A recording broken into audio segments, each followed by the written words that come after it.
gets up before the dawn, packs a lunch and a thermos full of coffee. It's another day in the dusty haze. Those burning rays are wearing down his body.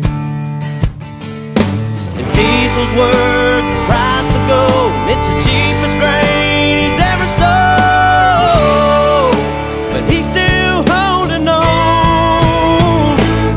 He just takes the tractor another round and pulls the plow across the ground and sends up another prayer.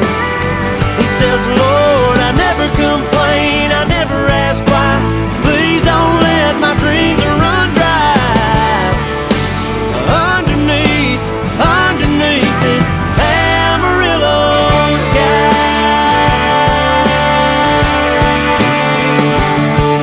That hailstorm back in '83 sure did take a toll on his family.